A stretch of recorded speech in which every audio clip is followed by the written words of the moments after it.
Bonjour à tous, bienvenue dans cette 6e vidéo consacrée toujours au cours d'endocrinologie. Dans cette nouvelle panorama, nous allons parler de la glande thyroïdienne. Alors la thyroïde, comme vous voyez dans ce schéma-là, c'est une glande qui est impaire, bilobée, située à la face antérieure de la région laryngotrachéale. Elle pèse environ 25 à 30 grammes chez l'homme. Dans sa partie postérieure, il y a la glande parathyroïde, ou bien les glandes, parce qu'ils sont au nombre de 4. Donc le corps thyroïde est un complexe endocrine qui comprend la thyroïde et la parathyroïde. Bien sûr, on va parler de tout ça dans d'autres diapositives.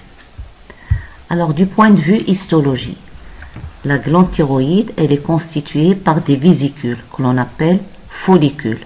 Ces vésicules-là, ils sont constitués par des thyréocytes, qui sont des cellules folliculaires, constituées également par, à l'intérieur, la lumière est constituée par la colloïde, qui est une substance jaunâtre, qui renferme des acides aminés, la thyroglobuline qui est une glycoprotéine, et ces cellules-là, ils ont deux pôle basal qui est en contact avec les vaisseaux sanguins et un pôle apical du côté de la colloïde.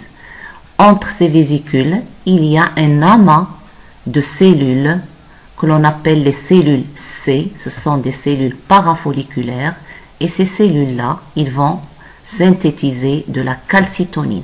On va voir plus tard quel est le rôle de cette hormone-là. Donc, chez tous les vertébrés, l'unité anatomique fondamentale du tissu thyroïdien est la vésicule thyroïdienne. Donc, 3 points essentiels à retenir. C'est que le tissu thyroïdien est la vésicule thyroïdienne ou follicule. Le deuxième point, c'est qu'il y a un stockage du produit qui est l'hormone à l'intérieur de la vésicule. C'est-à-dire, une fois la cellule a synthétisé l'hormone, cette hormone ou bien le produit, il sera stocké à l'intérieur de cette vésicule, ou bien de ce follicule. L'hormone ou le produit, pour être éliminé dans l'organisme, pour passer dans le sang, il doit repasser dans la cellule thyroïdienne. Donc il y a une bipolarité du tissu thyroïdien. Les hormones, la glande thyroïde, elle synthétise 2 hormones. La triiodothyronine, que l'on appelle T3, parce qu'il y a 3 atomes de carbone, et la tétraiodothyronine, ou T4, ou thyroxine. Pourquoi? Parce qu'elle a 4 atomes d'iode. Donc, pour une petite remarque, c'est que la forme active est la T3. La T4, elle sera transformée en T3 dans les organes cibles. Ces hormones-là, nous avons l'occasion de parler des caractéristiques générales des hormones. Nous avons vu que ils sont hydrophobes, c'est-à-dire lipophiles, c'est-à-dire ils fuient l'eau, mais ils sont solubles dans les lipides. Donc, et ils ne sont pas stockables à l'intérieur des cellules. Donc, ces hormones-là, ce sont des dérivés d'un seul acide aminé, qui est la tyrosine. Donc, à partir de cet acide aminé, il va y avoir formation d'une glycoprotéine qui est la thyroglobuline. C'est le précurseur des hormones thyroïdiennes. Elle est synthétisée par les thyrocytes. Donc, cette diapositive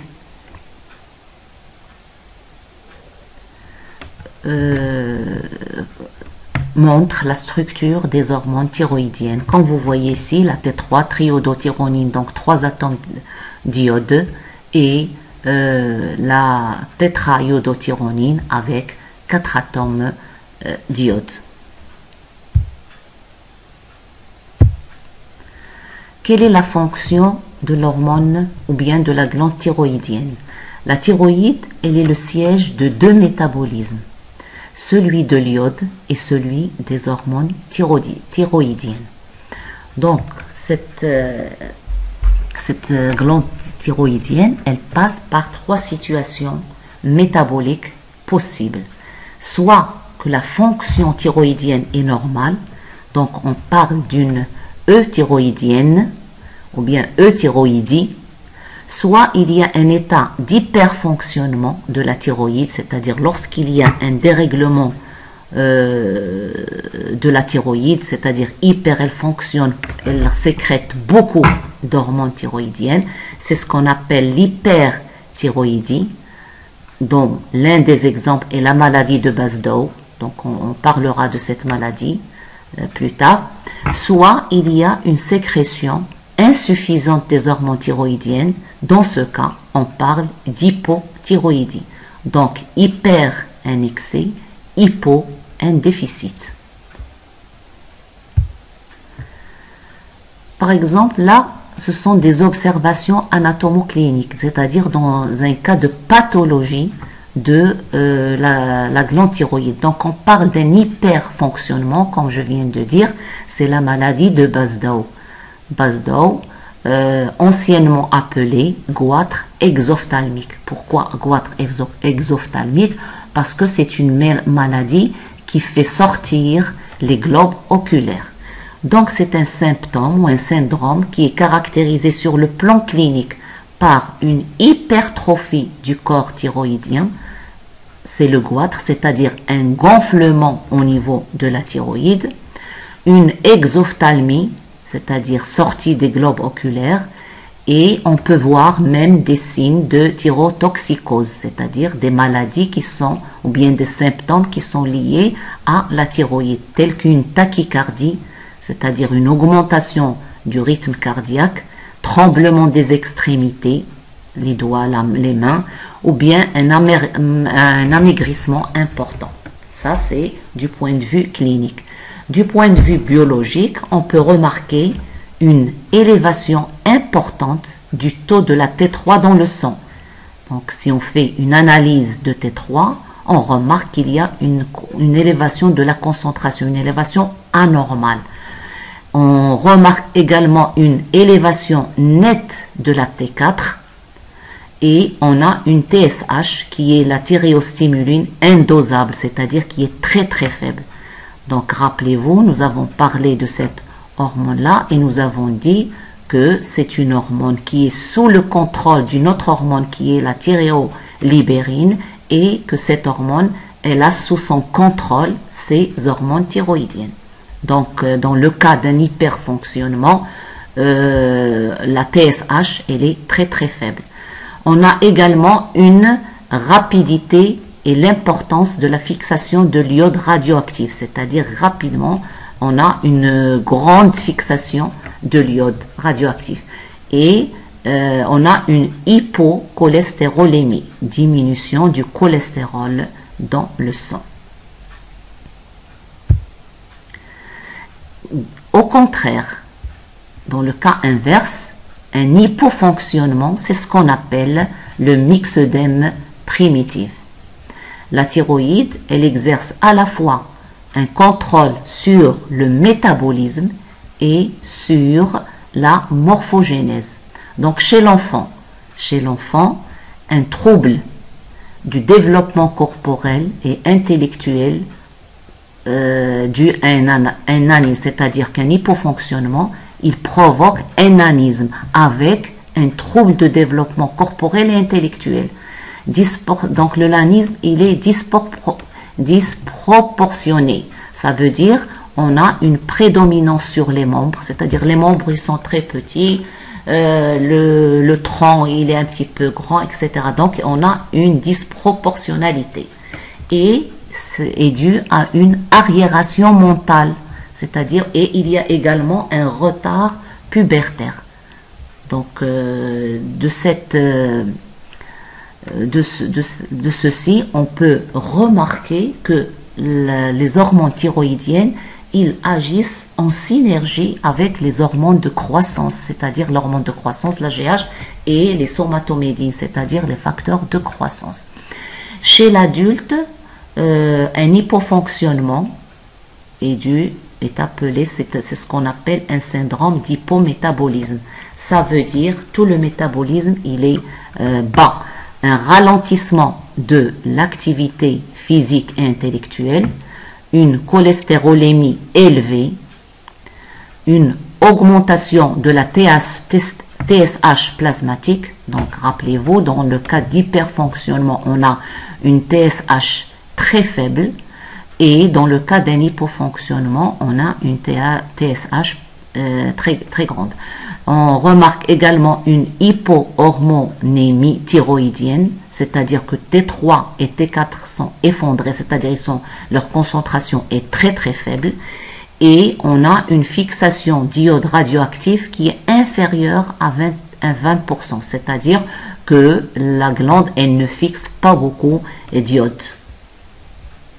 Alors, généralement, de tout ce qu'on vient de voir, on constate ou bien on conclut que les hormones thyroïdiennes, ils agissent sur le système nerveux central, c'est-à-dire il permet la maturation du système nerveux central chez l'enfant, et même chez l'adulte, il favorise le fonctionnement du système nerveux central. Au niveau du métabolisme, les hormones thyroïdiennes, ils permettent la régulation de ce métabolisme, c'est-à-dire il augmente la thermogénèse, la glycémie, l'augmentation protéique, et il augmente également la lipolyse. Au niveau du squelette, donc les hormones thyroïdiennes, ils permettent la croissance des os longs chez l'enfant. Donc comme je viens de dire, c'est ceci en synergie avec l'hormone de croissance et les facteurs de croissance qui sont les somatomédines, insuline-like growth factor. Et il permet également le renouvellement des os chez l'adulte. Au niveau du cœur, les hormones thyroïdiennes, il augmente l'activité du cœur et il augmente également l'excitabilité du muscle.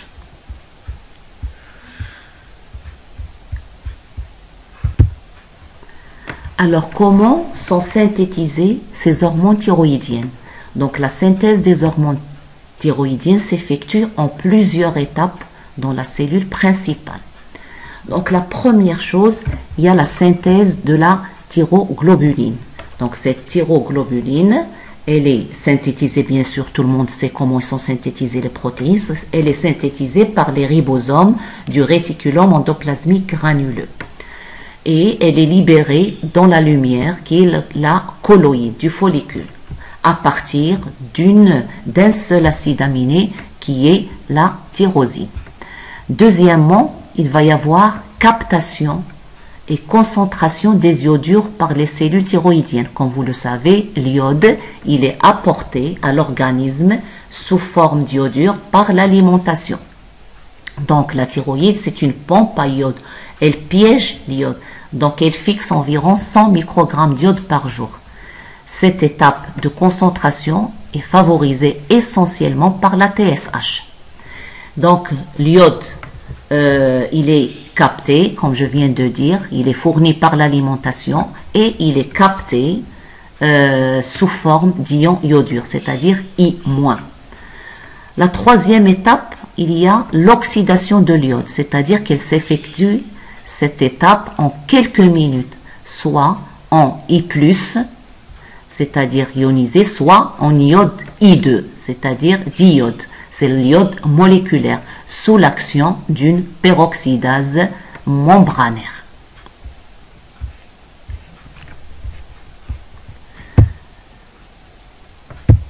Ensuite, la quatrième étape, c'est l'incorporation de l'iode moléculaire dans la thyroglobuline.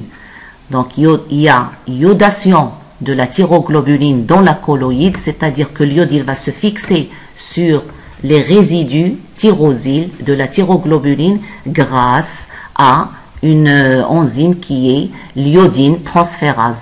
Et elle permet la synthèse de monoiodotyrosine et diiodotyrosine. Ensuite, il va y avoir condensation dans la colloïde, je dis bien dans la colloïde, de 2 molécules de dite pour donner T4, c'est-à-dire 4 molécules d'iode qui sont attachées sur le résidu tyrosyle. Donc condensation, c'est-à-dire ils vont se rassembler pour donner T4. La même chose, la condensation d'une molécule de diiodotyrosine et 2 molécules de monoiodotyrosine va donner T3.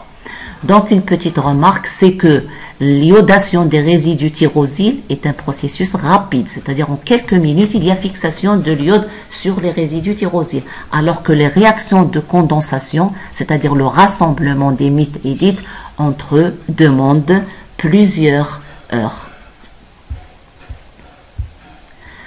La 5e étape, c'est l'endocytose de la thyroglobuline du colloïde, c'est-à-dire que la thyroglobuline iodée, elle est réabsorbée par pinocytose, c'est-à-dire endocytose par les cellules thyroïdiennes, donnant des vacuoles de résorption qui fusionnent avec les lysosomes.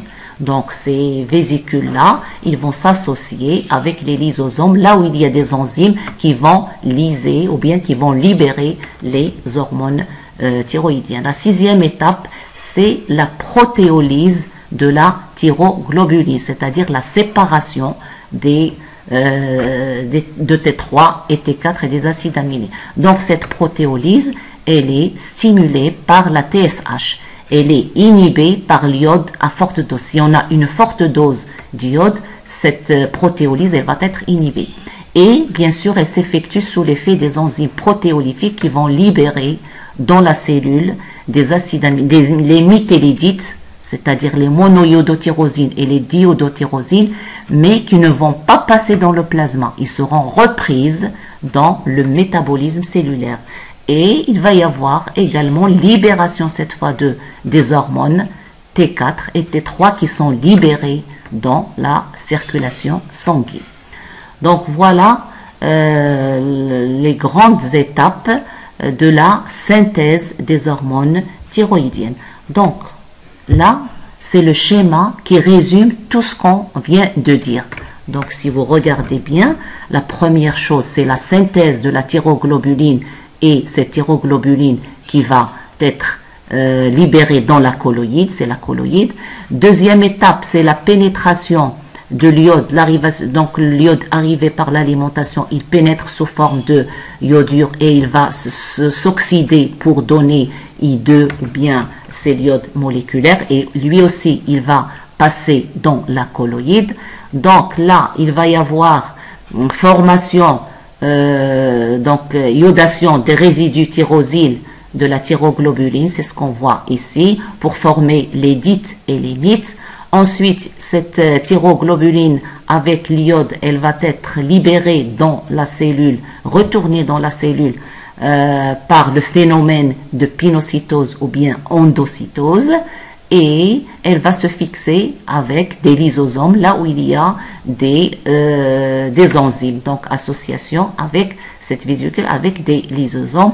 Ensuite, grâce à des enzymes protéolyse, il va y avoir libération bien sûr des mitélidites qui vont être dans le métabolisme cellulaire et libération des hormones. Et ensuite, les hormones, ils vont passer dans la circulation sanguine pour aller vers leurs cellules cibles.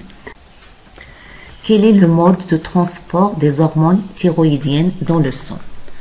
En raison de leur caractère lipophile, la T4 et la T3 sont transportées dans le sang en étant liées à des protéines. Donc, une fraction supérieure à 70% est liée à des transporteurs spécifiques qui sont les globulines, tels que la thyroxine binding globuline et la thyroxine binding préalbumine. Une fraction faible, à peu près 30%, sont transportés par des protéines non spécifiques qui sont les albumines. Ces albumines-là, ils ont une affinité relativement faible pour les T4 et les T3. Mais seule une petite fraction de T4 et de T3 qui sont libres et qui circulent bien sûr librement dans la circulation sanguine. Et cette fraction-là, elle est biologiquement active. Comment sont régulées ces hormones thyroïdiennes? Les hormones thyroïdiennes, ils sont régulés par l'axe hypothalamo-hypophysaire. L'hypophyse libère la thyréolibérine, qui est la thyrotropine releasing hormone, qui va stimuler l'antéhypophyse, qui va libérer la TSH, qui va stimuler la glande thyroïde, et il va y avoir synthèse des hormones thyroïdiennes.